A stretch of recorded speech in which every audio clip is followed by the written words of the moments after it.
Many people think that astrology and all is just sham. No, it is not. आज की video में हम जानेंगे ज्योतिष शास्त्र मतलब एस्ट्रोलॉजी में नवरत्न धारण के क्या लाभ बताए हैं, क्या बेनिफिट्स। जैसे कि हम सब जानते हैं that we have 7 days in a week and also know the importance of number 9 which is also known as the number of universe। कहते हैं कि यूनिवर्स में सब कुछ जो भी है उसके एंड में नंबर 9, उसके एंड में 9 आता है। वीक्स के जो 7 days हैं हमारे पास विच इज़ रविवार, सोमवार, मंगलवार, बुधवार, बृहस्पतिवार, शुक्रवार और शनिवार। तो ये जो 7 दिन हैं प्लस राहु और केतु, ये रिलेटेड होते हैं हमारे ग्रहों से। जो 9 ग्रह हैं हमारे पास, 9 प्लैनेट्स, ये 9 ग्रह जब अपनी दिशाएं एवं गति में परिवर्तन करते हैं तो उससे हमारे शारीरिक और मानसिक दोषों पर भी प्रभाव पड़ता है। ऐसा आयुर्वेद भी कहता है, ऐसा ज्योतिष शास्त्र भी कहता है। इससे रिलेटेड कई पॉडकास्ट हमने अपने चैनल पे यूट्यूब पे देखे होंगे, लेकिन आज इस वीडियो के जरिए हम समझेंगे इसकी प्रामाणिकता को। कितना प्रामाणिक है नवरत्न धारण, कितना प्रामाणिक है नवरत्न का धारण, उनसे लाभ मिलते हैं या नहीं मिलते हैं, हमारी एंशिएंट टेक्स्ट बुक्स में इसकी क्या एविडेंसेस हैं, ये सब चीज़ें हम जानेंगे इस वीडियो में। तो बने रहिए मेरे चैनल के साथ, सब्सक्राइब करिए मेरे चैनल को और स्टार्ट करते हैं अपने 9 ग्रह।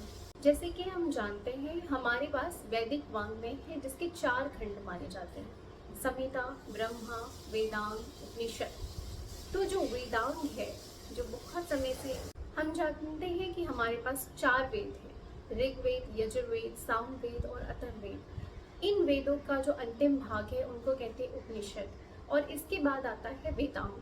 वेदांग के 6 खंड होते हैं, शिक्षा, कल्प, व्याकरण, निरुक्त, छंद और ज्योतिष विच इज एस्ट्रोलॉजी। तो ज्योतिष हमारे पास हमारे शास्त्रों में बहुत समय से है। ज्योतिष शास्त्र पर, एस्ट्रोलॉजी पर डाउट करना हमारी ही न्यून बुद्धि को दर्शाता है। कुछ चीज़ें समय से परे, हमारी सोच से परे बहुत आगे हैं। इनमें से एक है ज्योतिष शास्त्र और नवरत्न धारण। अभी अगर देखा जाए तो हर कोई 9 रत्न धारण किए हुए हैं, 9 रत्नमालाएं पहने हुए हैं। क्या इसका असर, प्रभाव आपके शरीर पे पड़ेगा? क्या ये आपको बेनिफिट देगा या नुकसान ही करेगा?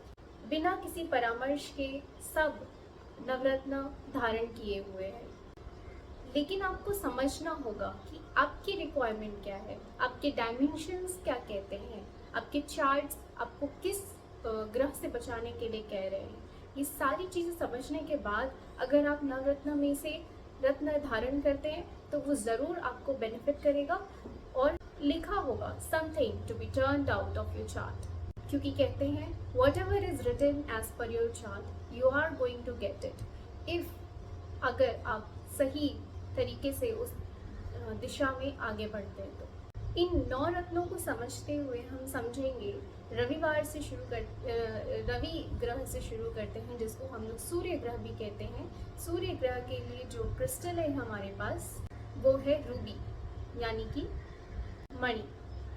अगला आता है हमारे पास सोम, रवि के बाद आता है हमारे पास सोम या चंद्र ग्रह, जिसके लिए हमारे पास रत्न है पर्ल यानी मोती। अगला है हमारे पास मंगल ग्रह। मंगल ग्रह के लिए जो हमारे पास रत्न है वो है कोरल, मूंगा। अगला जो ग्रह है हमारे पास वो है बुध ग्रह, जिसके लिए हमारे पास रत्न है एमराल्ड यानी कि पन्ना। अगला जो ग्रह है वो है बृहस्पति ग्रह, जिसके लिए हमारे पास रत्न है टोपाज यानी कि पुखराज। अगला जो हमारे पास ग्रह है वो है शुक्र ग्रह। शुक्र ग्रह के लिए हमारे पास जो रत्न है वो है डायमंड, हीरा। अगला जो ग्रह है हमारे पास वो है शनि ग्रह, जिसके लिए हमारे पास रत्न है नीलम, ब्लू सफायर। अगला जो ग्रह है हमारे पास वो है राहु और केतु, जिसके लिए रत्न है हमारे पास जरकोन एंड कैटाइट, जिसको हम लोग गोमेद और लहसुनिया भी कहते हैं। तो ये हमारे 9 ग्रह और रिस्पेक्टिवली हमारे पास उनके 9 रत्न हैं। लेकिन आपको आपकी कुंडली, आपका वास्तु दोष, ये सब चीज़ें समझ के with the help of astrology, with the help of ज्योतिष शास्त्र आपको समझना होगा कि आपके लिए कौन सा सही है, आपकी कुंडली में कौन सा ग्रह किस दिशा में है, कौन सी गति में है, कौन सा रत्न धारण से आपको लाभ होगा।